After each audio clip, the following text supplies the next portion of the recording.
Hi everyone, honored to be here. The topic is, there's an L in every lesson. I'll explain a little bit how I came up with that title soon. But before that, quick intro for myself and the rest of the panels here. Been out here in Seattle for 20 years, started out Microsoft, left Microsoft to start my own business. The company was called Purple Wall, and it was an online marketplace for interior design.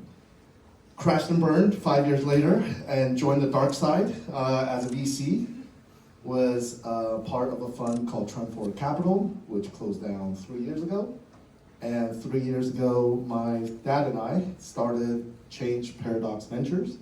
Change Paradox is the paradox in which the only constant thing in life is change, and we thought that was very, shows exactly what entrepreneurs have to go through every day. A little about myself, and we invest specifically in mental health startups, and I'm honored to have this time with my friends here for an hour. By the way, we're going to talk a lot because we had lunch 2 days ago, and we talked for like 3 hours, I think. It flew by. Young Tea, shout out to Young Tea. Great Bellevue, Taiwanese-owned, female-owned, delicious restaurant that we had a wonderful conversation. And my ask is that we replicate that 3 hour into 45 minutes here today. And for the next 45 minutes, we'll just kind of pretend no one's here and it's just friends talking. But with that, let me pass it off to Jay. Hi, thank you, Jonathan. My name is Jay, so I'm CEO and founder of Roby. So Roby is basically a Zapier for commercial building. So we provide integration technology for commercial building to save energy with lower cost and faster deployment. I've been working on this since 2018. Pretty much any startup mistake I have made. And that is really joyful to see from our regular lunch gathering with YC, Andy, Jonathan, with 4 or 5 people and team, first team. Anyway, so until this is incredible. So I'm here for sharing, learning as well. So yeah, feel free, any questions.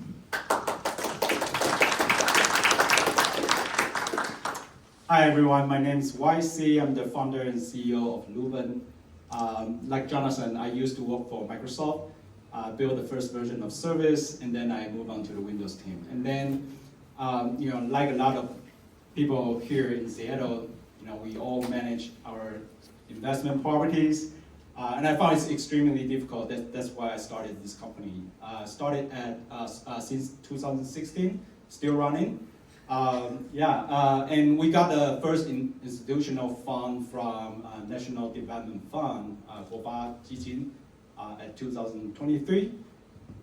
And so now we are, we've been through a very different, all different versions of the product cycles, learn through all the failures that we're going to talk about later.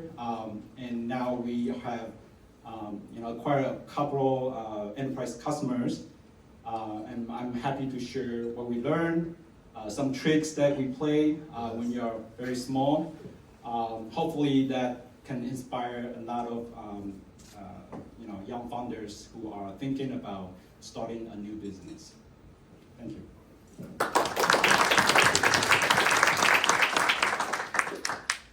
Hi, my name's Elizabeth. I'm the CEO of CrowdCow. I was also hire number 4. There's some CrowdCow friends and customers in the room, so thank you. Thank you for supporting us. We exist to source and deliver the finest meat and seafood in the world to your house. I have an amazing freezer, and I'm happy to show it. Anyhow, I guess my career is all e-commerce, and it was definitely bigger tech before CrowdCow, so I'm ex-Amazon, Wayfair, and Zulily.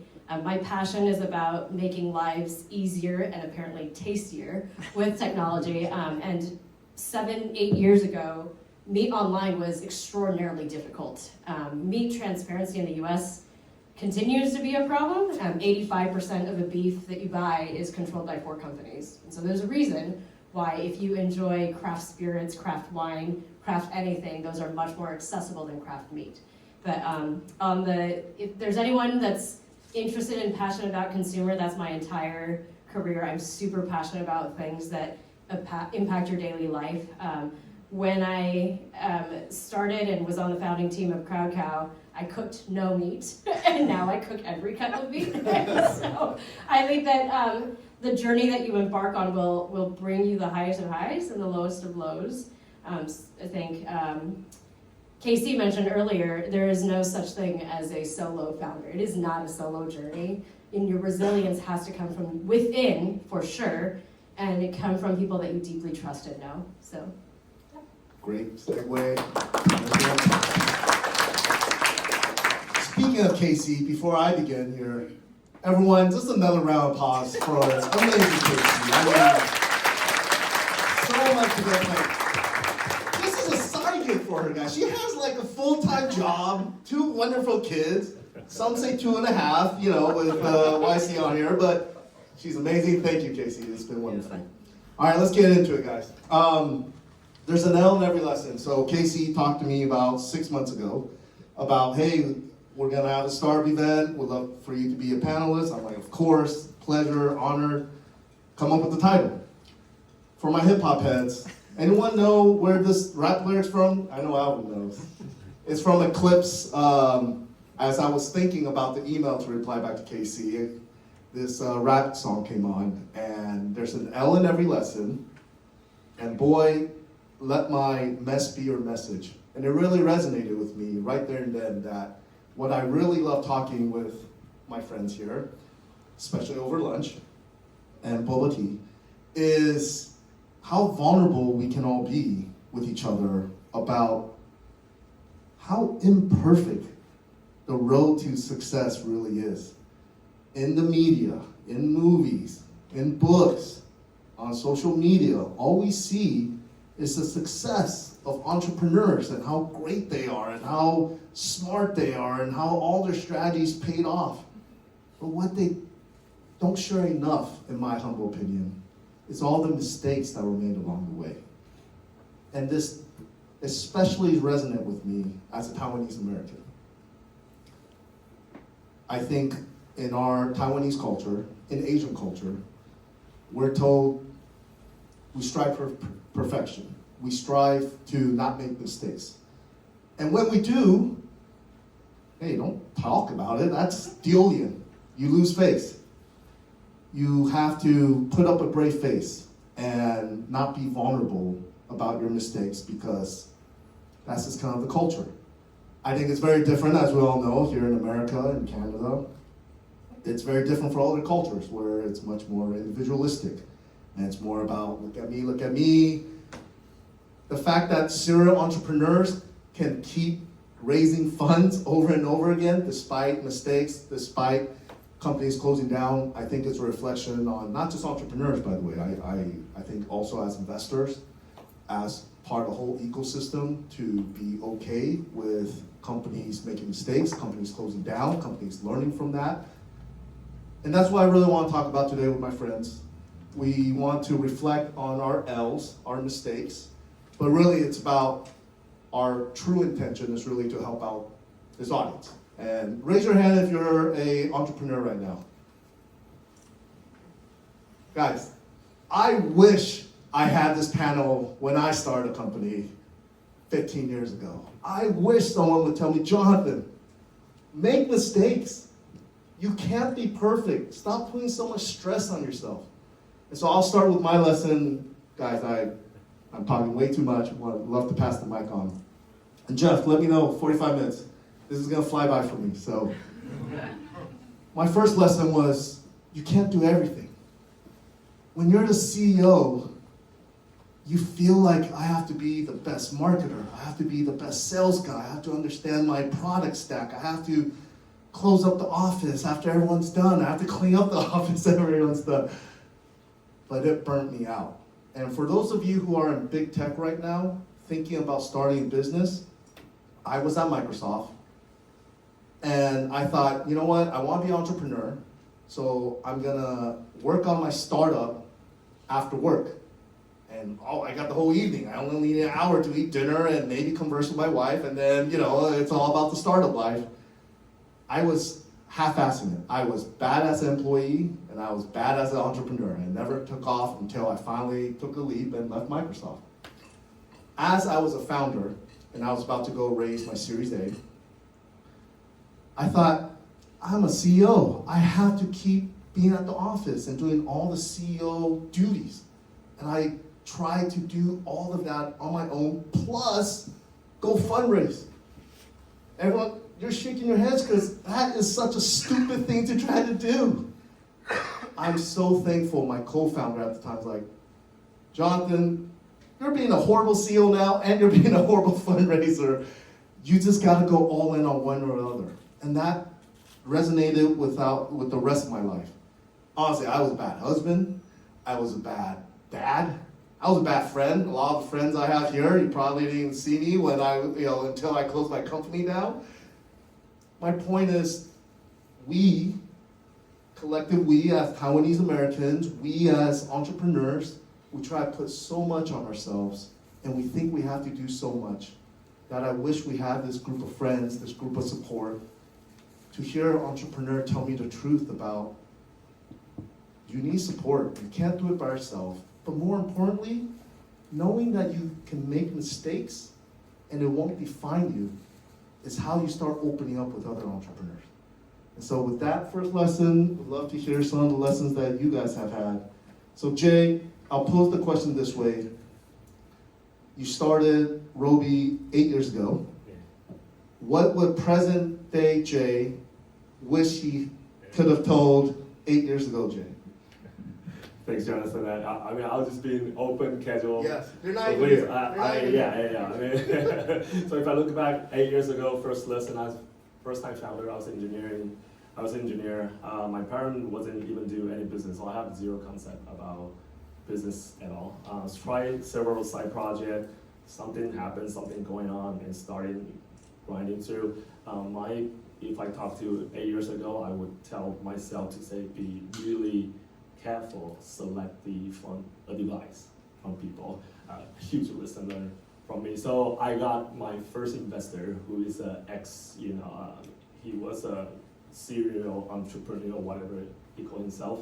Sold his company to Amazon. Everything sounds perfect, right? He believed in you. You're so early. You have no product, no revenue. He believed in you, and I was all in. This is validation of myself. I took a lot of advice from him.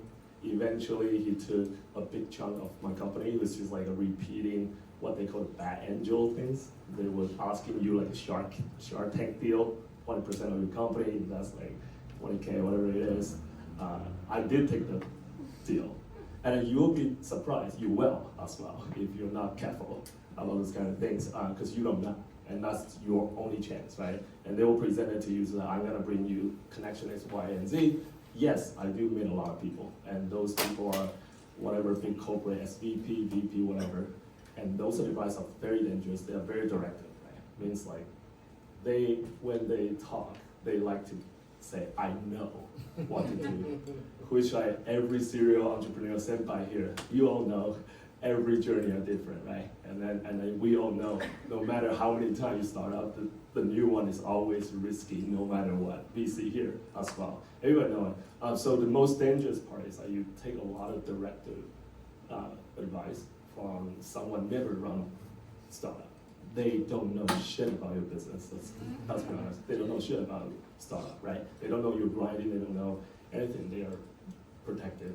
They are very good at what they're doing, right? So I think my biggest advice when I'm looking back, and then that is not a great foundation for me. I grinded through. I was very lucky. I got into Techstar. Techstar opened my eyes to say, oh my God, this is a group I want to be with, right? Finally.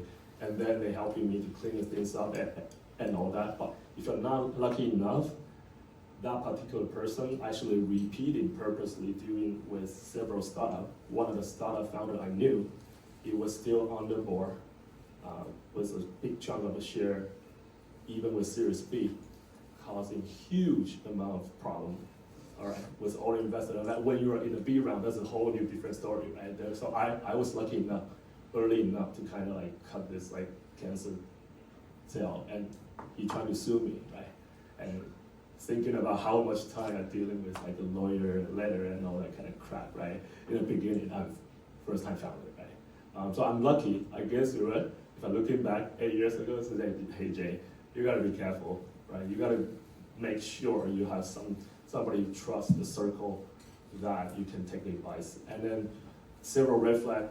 One is like if anything very directed, say, hey, the business model like this is never gonna work. If something like that, red flag, absolutely red flag. Because you got to figure it out by yourself, not them, not anybody else. So something like this, you know, I don't want to No, talk too much. Yeah. wait. So, You're right. When we're founders, we're desperate for that first check because it's validation. It's, you know, nice to be told by someone else with their paycheck that we can be successful. So what would have been a red flag for Jay? Like, hey, don't take money from this asshole, basically, right? Who should you take money from? Andy, no, you said no, asshole. Okay, I'll just share one Yeah. story. I did pitch to Andy. Yeah? He did say no to me. Yeah. But you know what? He provided, yeah, he did as well. But he gave me very honest feedback. Most of the VC you go into, they will give you, say, you're too early, and then you learn nothing from that. Right? And then so building up this kind of trust network is extremely important. I don't have a rule of thumb like what are the good investor, bad investor. You just need to learn by yourself, right? I mean, unfortunately, you just have to.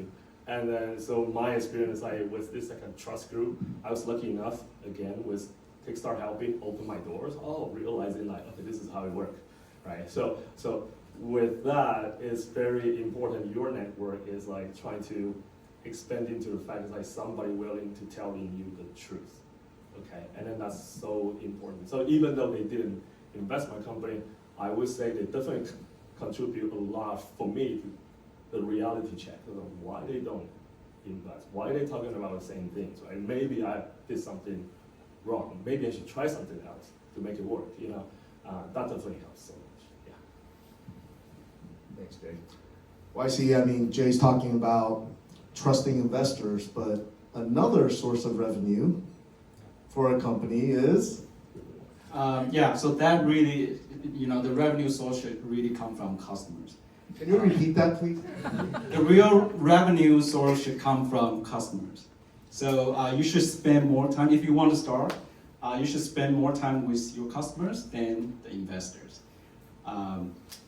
That's my initial mistakes, because at the very first like 4 or 5 years, and we, by the way, we did have a lot of good investors, angel investors supporting us. They are, you know, investing in us, and they are not, you know, so worried about how long it'll take for us to take off. So that's really good. I was lucky there.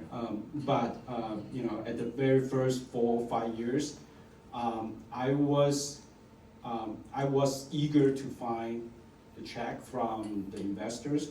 So spend a lot of time to join all different kind of accelerators, you know, incubators.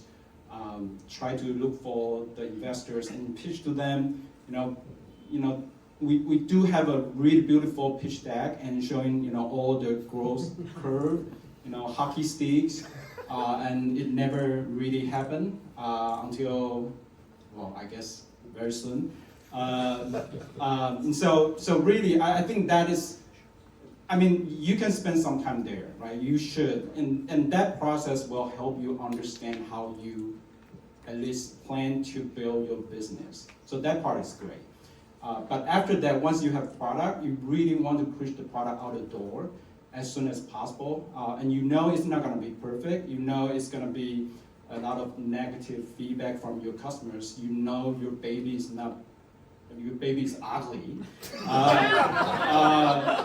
But you still need to be ready and brace for impact. You push the product out the door and receive those feedbacks.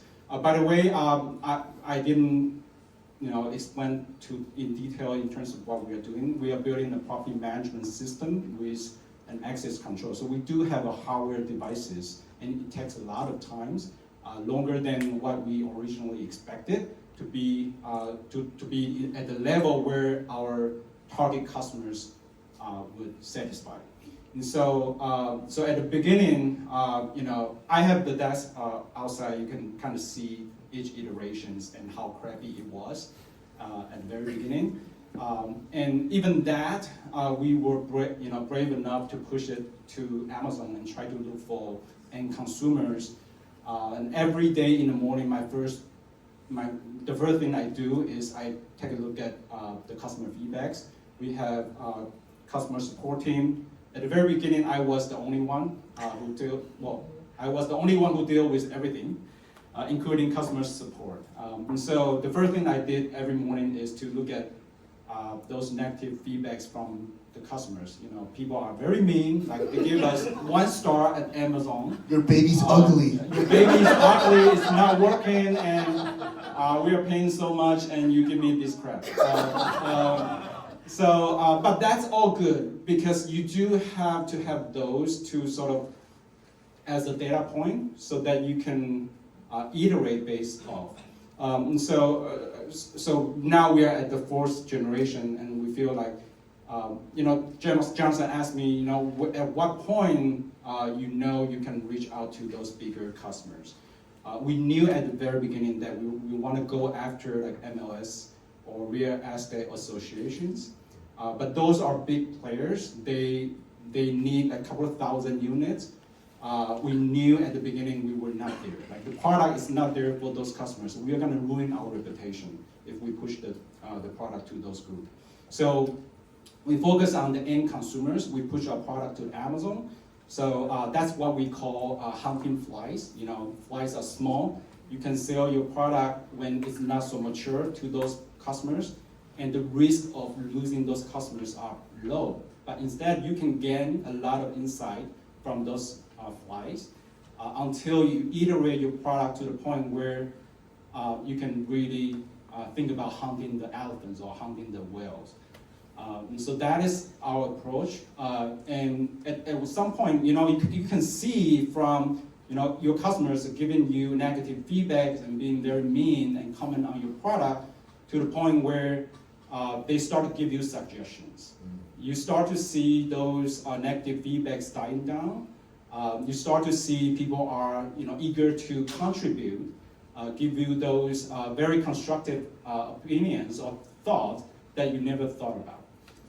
And that's the moment when we feel like, oh, maybe this is the time, maybe we are ready to talk to a bigger customer. And I hope that that kind of answered the questions, but that's the lesson we learned. And before we pass on to Elizabeth, you have to share a story, YC. When you do have an elephant in play, and you are only one CEO, one entrepreneur, how do you make sure that you seem bigger than you are? Yeah, so this is a trick that we play. I'm YC, I'm the founder and CEO, and when I need to wear the hat of customer support, I'm Ryan. At the time when we don't have the sales team, I'm Brian. So when I call out to the customers, if I'm really tired at the end of the day, I sometimes are messed up. I say, hey, this is YC calling from, no, this is Ryan calling from Lubn. How can I help you? And so that's the trick. Like you can literally have all different kind of avatar to represent different function in your team. And people would think you have a legit company, and your team is pretty big and functional. And so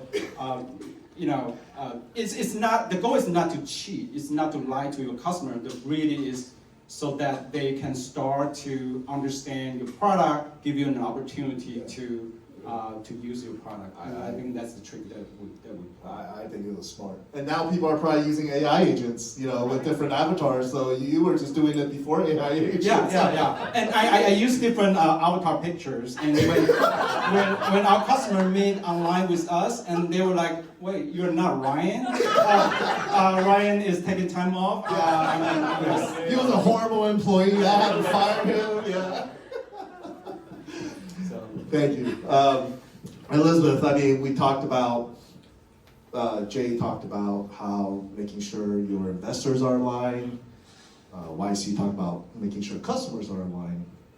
In your role as a Cow CEO, what other things do you want to make sure that are aligned? Or, just general question of what lessons have you learned, or what would you have told Elizabeth, years ago when you first started, like, hey, be ready for this. This is an important lesson. I think the one thing we haven't talked about is team. And probably anyone who is an entrepreneur or serial entrepreneur, your team is your lifeblood because they are going to build with you in the trenches that world that you envision to exist. So first thing is you need to have a team that wants that world as badly as you do. That increasingly becomes harder in future rounds. So as an example, our Series B team was probably the biggest disconnect with mission, vision, and operations. So maybe just context. As hire number 4, I hate politics. That's why I left big tech, first of all. And I just kind of stayed out of it from that. But I kind of ran a lot of hiring decisions and riffs with my founder. I was never with that formal title. So I think in the entrepreneurial space, like you want to find a team that doesn't care about title because they'll just keep building with you. And they, hopefully, regardless of title, are the people that, someone said this earlier, find the people you trust to tell you the bad news, that you have to find people that can speak up to you. And you are an entrepreneur because you have a big vision. So, and it can't just be from the investor standpoint. It has to be from within the operating team, your co-founder, your first few hires. You need to place that level of trust and impact and empower them to do so.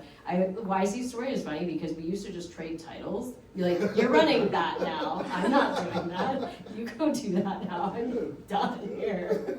And I actually think that was one of the things that Joe and Ethan, my founders, did very well, was hire a team that can trade seats at like Lubn and I. So I was hired to build our inbound supply chain, but on literally the 4th day I was hired, our warehouse manager quit. And FedEx called us and was like, you have these boxes of raw meat, so what are you going to do about that? So I had and then like, the week after, week 2, it was like our marketing manager quit. And so none of our like sale events online were running. And then Dwight, my boss, was like, someone go log on, fix that. And like after about 30 days, I was like, Joe, I should not be here. I've not done a single thing you hired me to do. And they're like, this is about picking up an oar and rowing.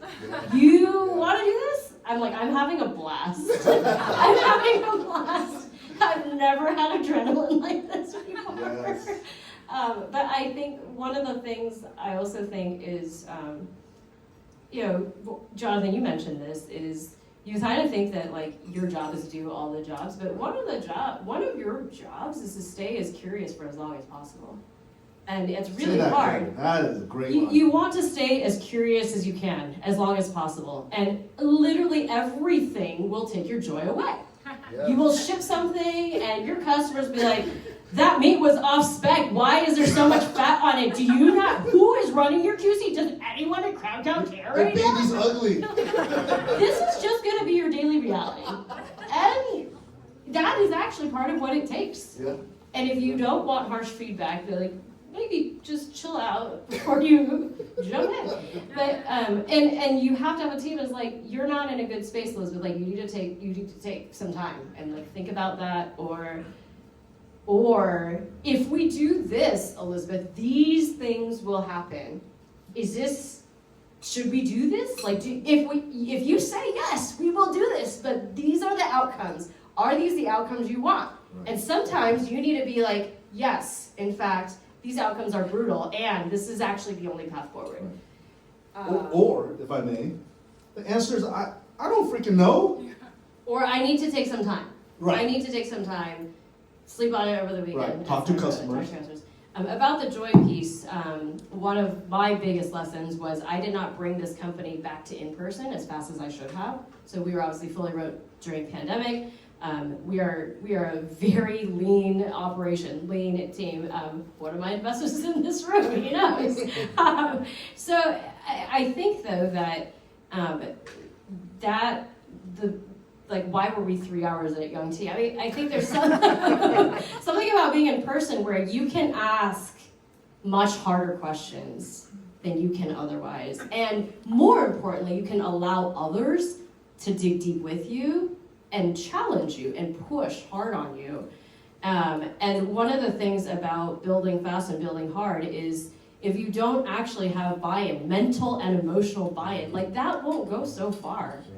And you have to give that space. So other things I've realized is like I think much more fluid when, this is not gonna apply to everyone, when I stand up, I'm less fixed. If I'm not in front of a screen, my thinking is less fixed.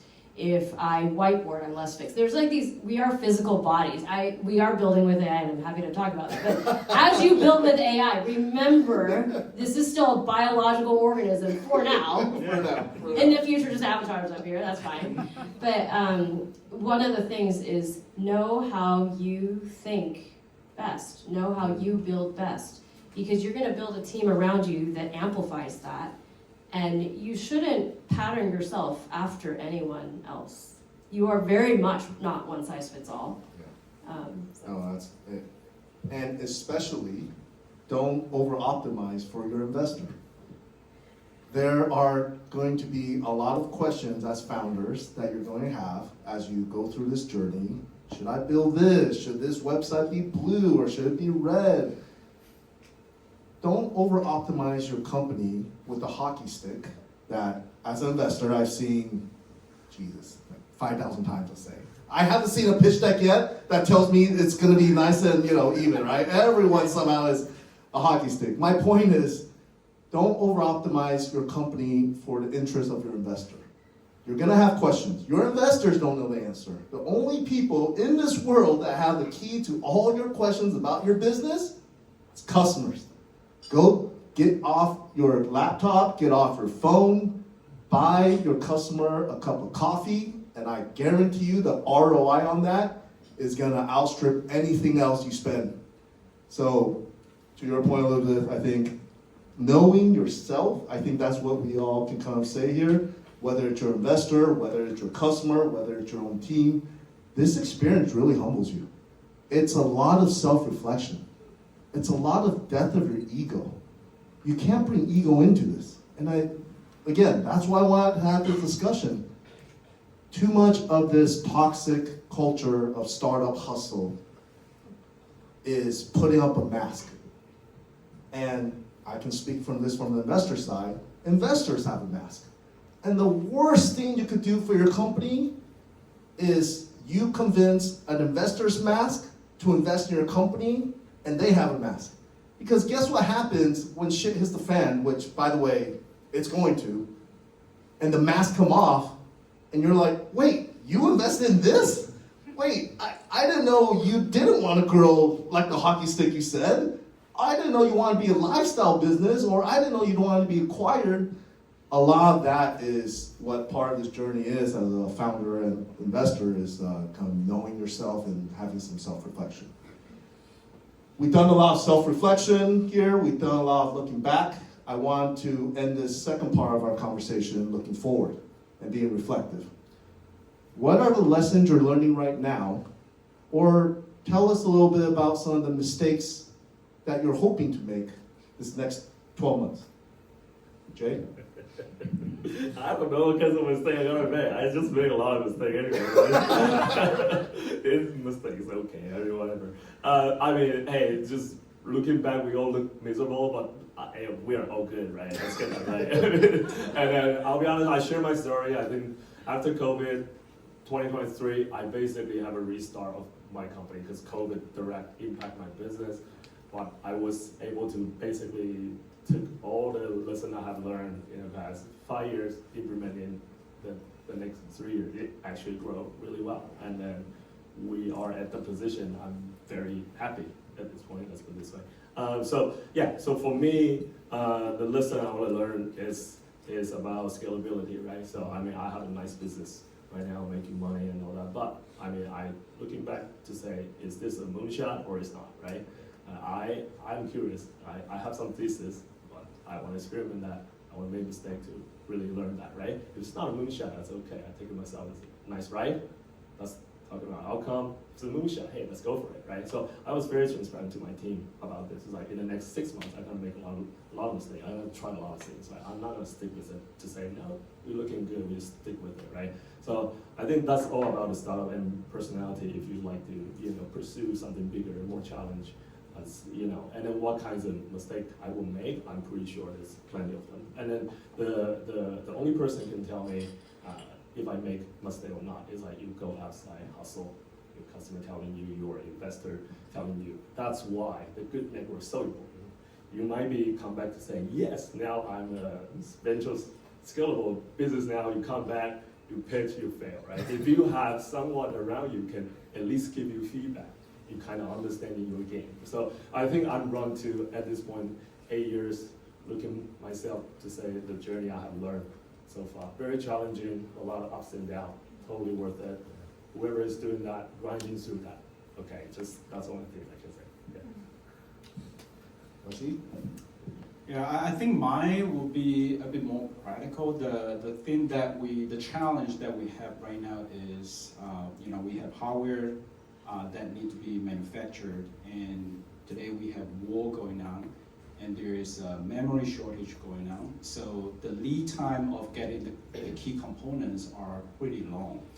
And so for the next couple of months, what we need to practice or do better job at is to really understand the priority of our customers, because we have different sizes of customers. Some may need a couple of thousand units, some may need over 100,000 units. So for those big customers, we still cannot serve them because we cannot put a lot of capitals to the production line, to the manufacturers, and wait for 6 months until the product is out. So we need to do a better job in terms of planning for the next couple of months. So to me, I think mine is more practical to understand and prioritize the customers. So how do we stay engaged with those big customers? Because we still want those big customers until we are ready. So that's another thing that I think we need to learn and understand. Elizabeth?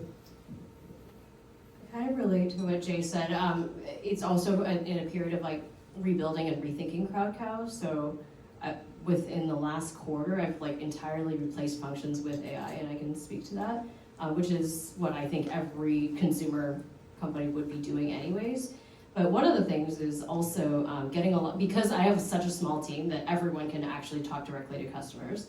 And it's one of these things where it's like, if you're scared of like your product being an ugly baby, like, does that get scarier if you put like your teen employee in front of your customer, like, go talk about customers? But I think like I'm past that. I'm like, it actually is invigorating to speak to your customers, because like your product is in their life, and they can tell you what no board can tell you, because they're like, this is how I consume your product. These parts are great, and like, you kill me every time you do this. Like, we hate this. And like, one of the common ones is really funny is like if a partner of one of my customers is like, I am the CrowdCow buyer, but my partner will then sometimes run a grocery, and I'm pissed because now my freezer is supposed to for CrowdCow. So like that has something to do with the ordering cadence, right? But I actually think that getting closer to the customer and making mistakes based off of what they have said, but I do think that calling your customer is one of those powerful things you distinctly, as founder, must do, because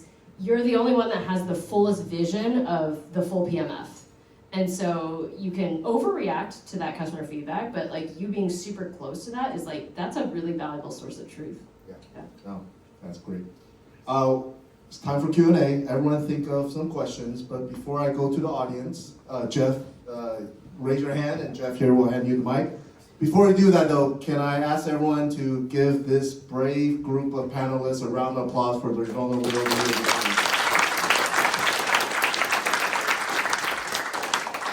Thank you, friends. That was a pretty good, concise of our 3-hour lunch. So, all right, let's go to the audience and see what else we can share here.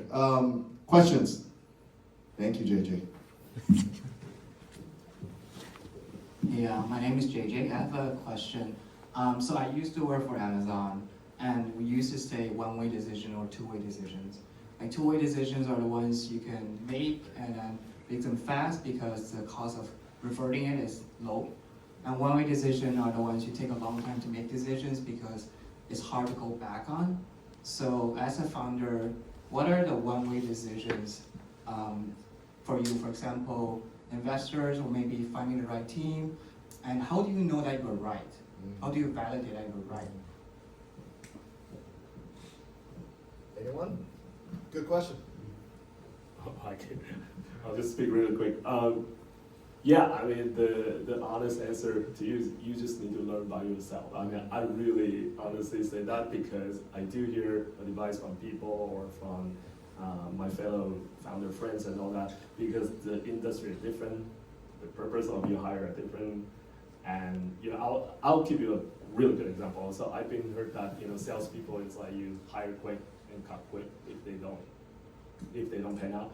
That also depends on how much money in the bank you have, right? I mean, I'll be honest, if you don't have a lot of money in the bank, you cut up and then you need to pay a package, whatever, or, you know, then you're wasting a lot of money and time in the same time, right? Should I just grind it by myself? It's probably easier as well, right? So I think instead of like thinking who's hiring right and wrong and that, I think for me, one of the big mistakes I made in the early days, I feel like hire someone can solve my problem. Which is so not true. It actually drag your feet so slow. So you figure the shit out first and then hire what you need. That's a common mistake I have seen, including myself, right? And big decision about investor, again, is really managing your own game plan. When I say game plan, it's like now 8 years later, I understand so much more about fundraise than 8 years before. So I understand this, okay, what kinds of investor I should looking at it in my stage, what kinds of investor is fitting into this, and then you have that plan, you have the game plan, you have the story, and then you refine. So you have a good timeline what you're doing. Early day on, biggest mistake is the same. Every founder is the same. It's just like you think if I hustle, everything will pan out. So you actually not selecting any investor, right? I mean, you can tell me you have early day, you can say no to no. If you're not serial entrepreneur, this is senpai here, I'm pretty sure you would do. But first time founder, you grab everything you have, right? Someone puts 300K in front of you, you take it or not. You probably would take it, no matter what kind of investor it is, right? So I guess, you know, and the truth is you just need to learn through the process. You can't just go back to someone to say, hey, this is a legitimate investor or not. Nobody can tell you the answer, to be very honest. Well, I'll get back to you. I'll fight back a little bit on that. There are ways to know whether your investor's an asshole by interviewing their portfolio companies. So I tell the startups who want to, that I'm lucky enough to potentially invest in, I said, look, I'm gonna do my due diligence. I'm gonna talk to your customers, I'm gonna talk to your co-founder, I'm gonna talk to your investors. But your homework, if you want me to be a partner and invest in you, go to my webpage, go through my logos, all my portfolios, and pick 2 or 3. You have to go talk to them. I'm not gonna give you the list, right? They're on LinkedIn, you'll find them. If you need an intro email, I'll give that. A great way to know whether an investor will be with an entrepreneur through the bad times is asking that entrepreneur, hey, how was this board member when you had to shut down? How was this board member when you were running out of money and shit hit the fan? That's when the real masks come off. That's when the real investor claws come out. And that's what you need to do. So I agree, one size does not fit all, I think is kind of the theme here, but doing your homework is really important as well, no matter how desperate you are, because the unintended consequence of taking that quick buck blindly, I'm telling you, it can be brutal. YC. Okay. And so just a little bit context here. So a lot of people look at us, think us as a hardware company. We do have hardware, but we consider ourselves as software company. We do build a very powerful property management software. And a lot of companies or investors in Taiwan look at our software because they are powerful. And so we just recently turned down an investors offer, and because we found that his goal and our goal is not aligned. They want us to use our software and retrofit the existing hardware. I mean, that's a good idea. I mean, we can use our software and build a middleware to connect with the existing door lock or so. But that is not currently our priority, and it's inconsistent with what our customer is asking for. So we found that rather than taking the investors' money, we should stay focused and work for our customers and really spend time to fulfill customers' need. I think that takes the priority, and that's why we made such decision. Question, Jeff, are you here? Oh, No. sorry. I think I'm gonna run this and we'll run the front. Okay, do you have another microphone? That one, we don't want to Okay, use. got it. Hi, thank you. My name's Noel. I'm a Bellevue native. I have a startup. I do predictive game theory. And I've worked on technology for probably a good 5-7 years. The idea really came from law school about 12 years ago. And I'm wondering if I'm nuts, but I bypassed the capital raising because I thought my technical readiness level, it was at a level 8 as of a year and a half ago. And so I went directly to commercialization, reaching out to potential clients and customers. Does that sound too far off, or am I flipping the horse in the cart? The answer to your question is yes, you are nuts. Because anyone who starts a startup is nuts. I mean, let's just get it out there. You can't make there's no such thing as a rational decision when you literally start your career knowing that you're gonna fail 90% of the time. I mean, that's just a stat there, right? Like, that's what bonds founders across the world, across gender, across culture. It takes a crazy son of a bitch to be like, I'm gonna be the unicorn, I'm gonna be the superstar, regardless of those stats. So the answer to your question is yes, you are nuts, as we all are who started. But I like your question because it's about within that irrationality, what did your gut tell you? Your gut told you, I can go another way. And I think that's what we're all sharing here. Investors and VCs are not the only source of revenue. The best source of revenue, everyone, is louder. Customers. With customer money, you have options. And what you, my friend, did was gave your company options. You're not beholden now to investor. Guess what? Sexiest line you could say to any investor, I'm not raising right now. That's giving option. You have leverage. So are you nuts? Look, yes. Is it the right move? Let's come back a year from now and we'll see. But I think that's a smart way to go. We have banks here, right? We have other resources. Yes. We have banks that are excited to invest in the startup ecosystem. We have Taiwanese government that are really excited to be able to put some money in cap table in Seattle startups. So there are other sources of revenue besides investors. Sorry, Andy.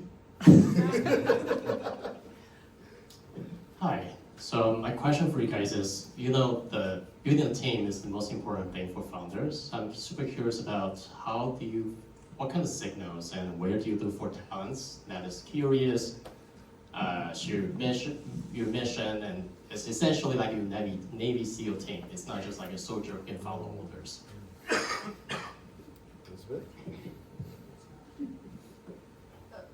Look outside their work experience. See what makes them tick in their personal life.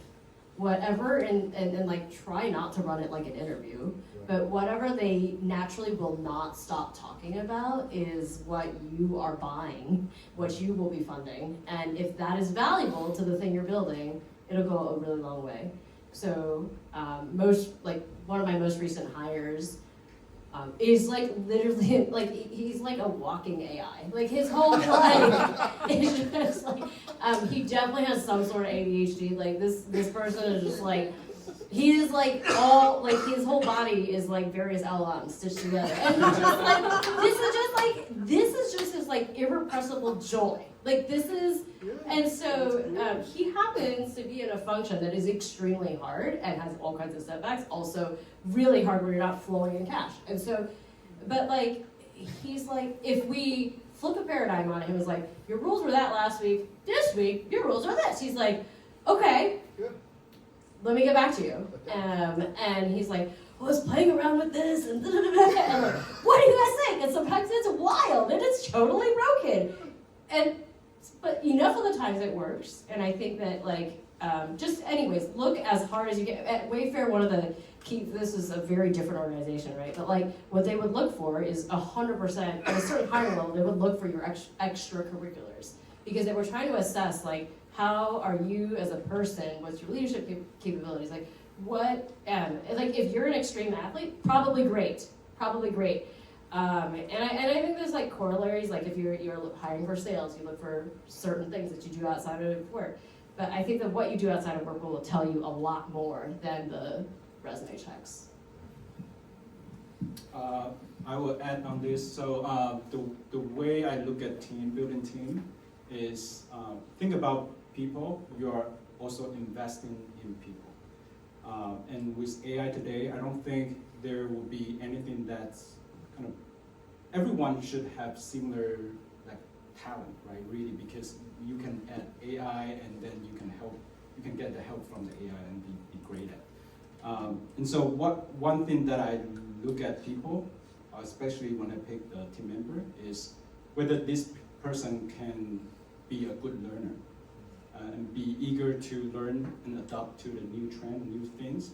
I think that is the key. Other than, you know, if this person doesn't have the growth thinking, then I would probably let it go. I'll just add really quick. I built a framework to do interview, and framework is focused on red flag, not a green flag. Green flag, everybody's nice people. I mean, salespeople, for example, if you start negotiating so hard on the base salary, bye. Right off the gate, without even whatever previous sales, I don't even care. I mean, you're in the wrong place, right off the gate, right? And that's a good example. Engineer, we found it somehow easier because there's a code test, and there's very tangible things you can test the skill first, and then resonate to what Elizabeth say.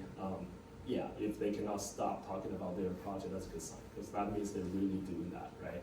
And then the last but not least, I always check if they are so focused on my benefit 401k and all that. Absolutely not. I don't really care. I mean, it's absolutely because it was a disaster. That's lesson learned, by the way. COVID time, government throw money, inflation of wages outside. I lost like 3 engineers. They paid double out there. They don't want to work for me, right? They don't care about your mission and all that. When you interview about vision, they tell something you want to hear, right? And another huge lesson, just think about that. So, especially engineer, I realized previously I like to, so I'm the last interviewer, right, my CTO and all that. For me, it's like I talking to someone I feel like, oh, I'm really have a great conversation with. I thought that's a good fit. Turns out it's a bad fit because I'm not a good engineer. So their focus is a lot. So I found those people are very curious about startup. What's a startup life look like?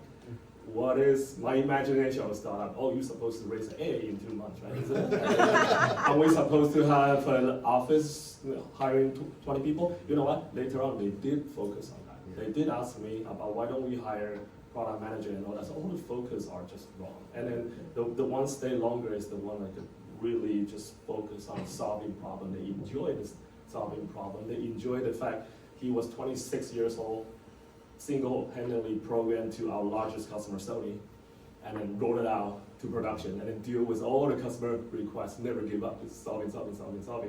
Those are the people I learned that. So throughout the interview, we designed a way to say, okay, if you something off, I just check up, say, okay, no more, that's it. So it's more like a filtering process, rather than checking things off, say what you have.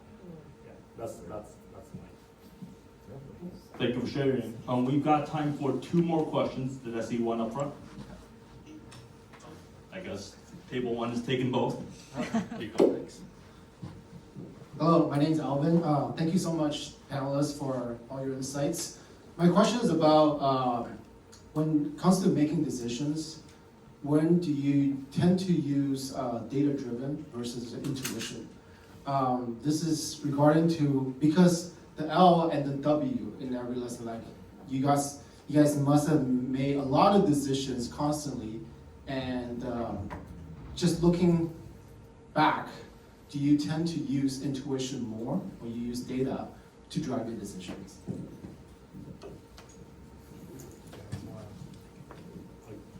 I use data, and then I force my team to use data. If you want to argue with me, use data. If I want to argue with you, I use data. If both of us don't have data, the decision doesn't really matter. We just choose one of them. Make a mistake, come back. No, seriously, right? Especially talking about feature set sort of things. That's like, sure, just roll it up. And then if customer don't use it, it's okay. That's change. You know? I mean, that's what it is. Well, yeah,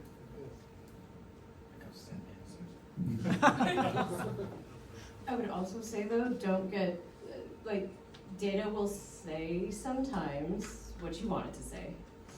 So I would just say, like, I've definitely been on big enough teams where just like, it was just way too noisy, and I think like, test and prove. Like move on it. Do not let whoever on your team get stuck in the data war, because like that's not building or solving anything. So if they have different ideas of how they want to solve it, try to get one of them out the door as fast as you can. And I agree, use data, but like it cannot, like data is not a solve either. Same here. That's why we keep listening to our customers and collect feedbacks, because those are the data that we use. And that's very easy to convince the entire team that, hey, we should focus on this instead of my intuition, because it's really hard to convince people by just saying my intuition. Hey, I'm Dale. I'm running an early startup right now. My question is, everyone's saying we should build personal brand from day one, and I'm curious about your opinions, because I'm not thinking about that. But building personal brand is I think it's going to take a lot of my time. So yeah, I want to hear your opinions about this. Who's everyone? No, not everyone. A lot of people on the internet, like the apps. Oh, okay, there we go. Yeah. That's that's what I want to hear. Forget everyone on the internet, first of all. They don't know you. They don't know what grind you're going through. And everyone, as you know, as we all know now, social media is projecting your best self. We're never our best self 24/7, right? If you have to work so hard to create a personal brand, stop. Just be who you are. I think that's kind of the lesson that we all learn here, is being about your authentic self. Your personal brand shouldn't take a lot of work. It should be about being authentic. Again, the cost of having a mask has dire long-term consequences. That's true in marriage, that's true in being a parent, that's true in being a founder, that's true being as an investor. Every entrepreneur I meet, I have a type of personal brand of, hey, this is Jonathan Chang at Change Paradox, and I am this type of investor when I'm really not. I'm doing a disservice to myself. I'm wasting my time. Worst of all, I'm wasting your time as an entrepreneur. So I get it. I understand where the question's coming from, because a lot of what we see is everyone's perfect vacation, everyone's perfect food, everyone's perfect husband and wife and perfect body, but it's like, man, just go talk to customers. You know, that's what I keep saying. Forget your personal brand. Your personal brand is your customers. How's that? Don't worry about your personal brand. Worry about the personal brand of your customers. That's where the secret lies. That's where the answer to all your questions lies. I actually do have one exception, sorry. Because that's recently I joined a startup event and I learned it. I'm not sure if that even, but anyway, I think they built some products related to, I forgot their product to be honest with you, but how the founder driving the initial traffic is using his personal LinkedIn. And he's so good at it. For whatever reason it is, because thousands of followers. When he tried to drive the traffic, he used personal brand to drive it in, and they're business related. Let's put it this way. Right. That's And I think that's smart. You know, I didn't even know, and that's kind of like his secret sauce, right? Nobody know how to do this kind of brand. All right, I think we can have time for one more if I miss some. Oh, I'll head you, of course, you're all the way in the back, 1 second.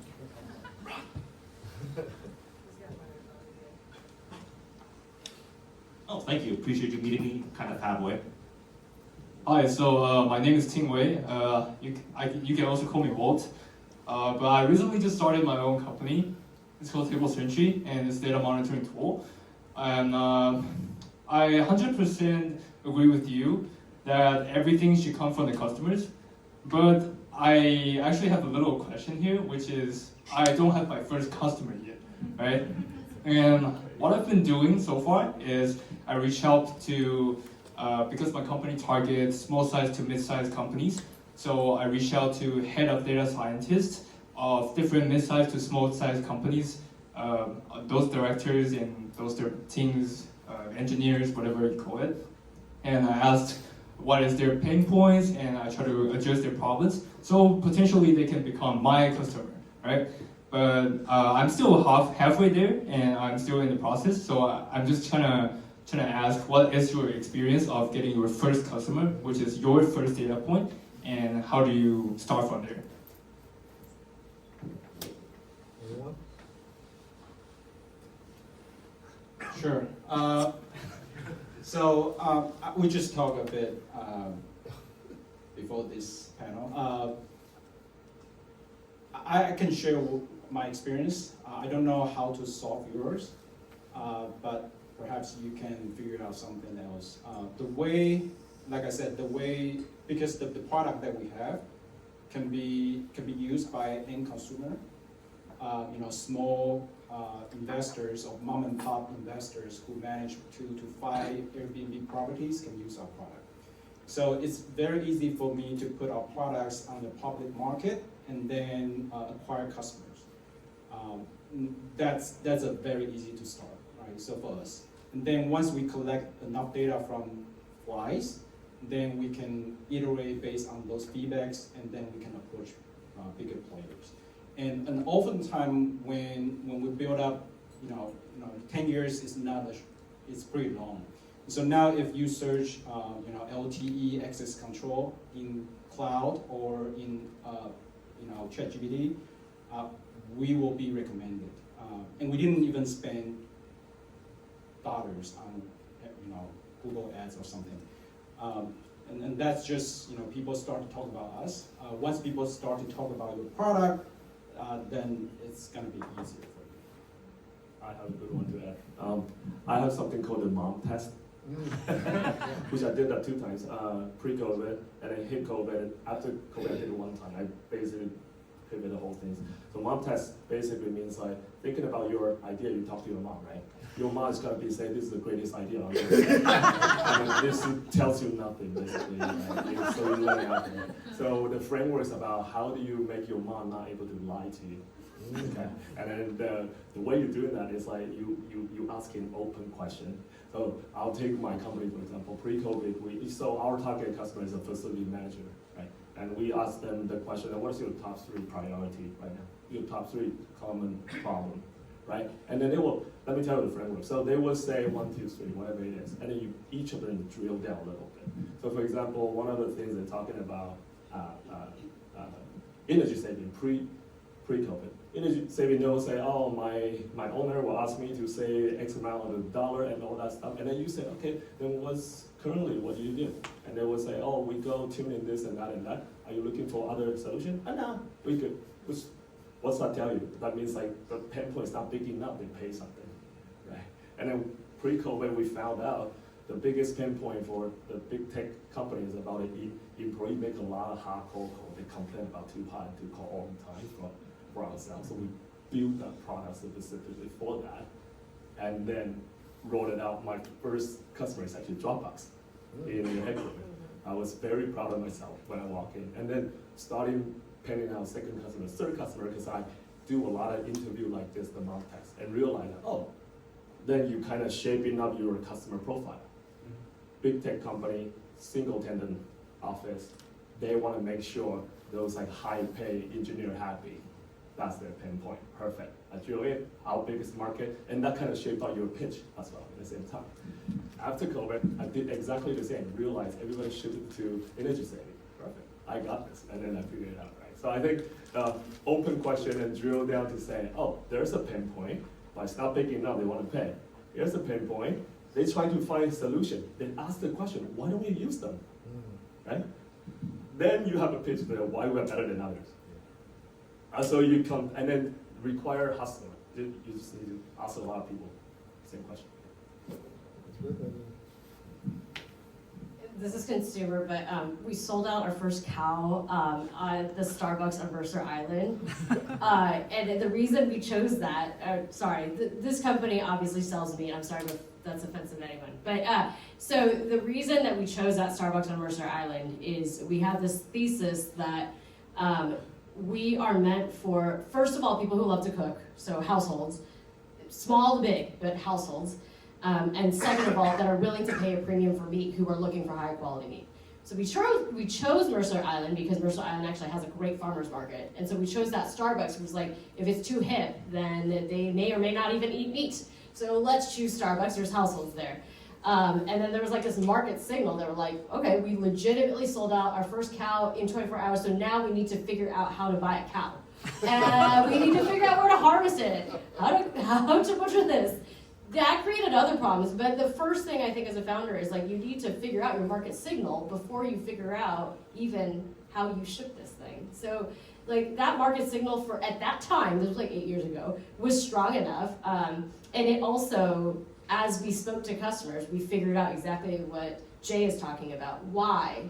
Why do they want to buy this cow? Oh, it's locally sourced. Oh, it can be delivered to doorstep. Oh, I don't have to buy 50 pounds. Typically when you buy from a farm, you have to buy cow shares. We're gonna ship you 10 to 20 pounds. Do you have a freezer that can accommodate 10 pounds? Yes. So we figured out enough of that. Also asked like, hey, you know, if this box you paid like about 150 bucks, does that sound like, what sounds right? You can choose whether you wanna anchor a price point or just be like, this service, what sounds like a good price? But you need to have some sort of price model and then figure out, does your margin model actually support that? This is one of like the most not profitable things that I am doing. Is like shipping raw meat, frozen meat. But like, so that's your problem later, figuring out your cost structure. But you need to understand like how big is this market? Was that market willing to pay? And so when you ask that kind of question, you'll have some signal. What kind of customer do you want as you land your first customer? Well, I think the fact that you are talking to your potential customers is the right first step. So, yeah, that's for sure. One last note here.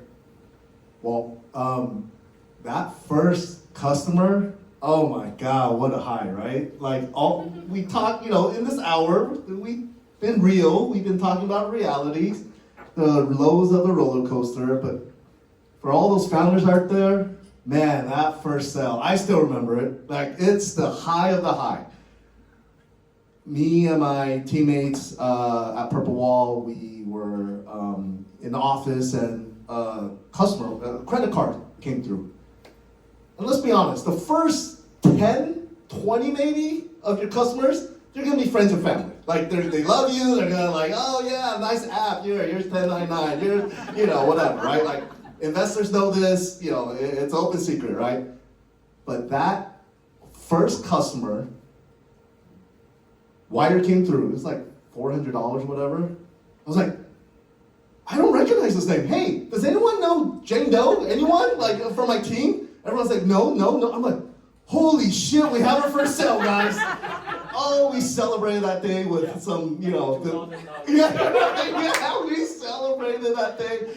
So I know the conversation we just had might be a little gloom, but guys, that first check from the real customer, that will sustain you for a long time, and don't forget to celebrate.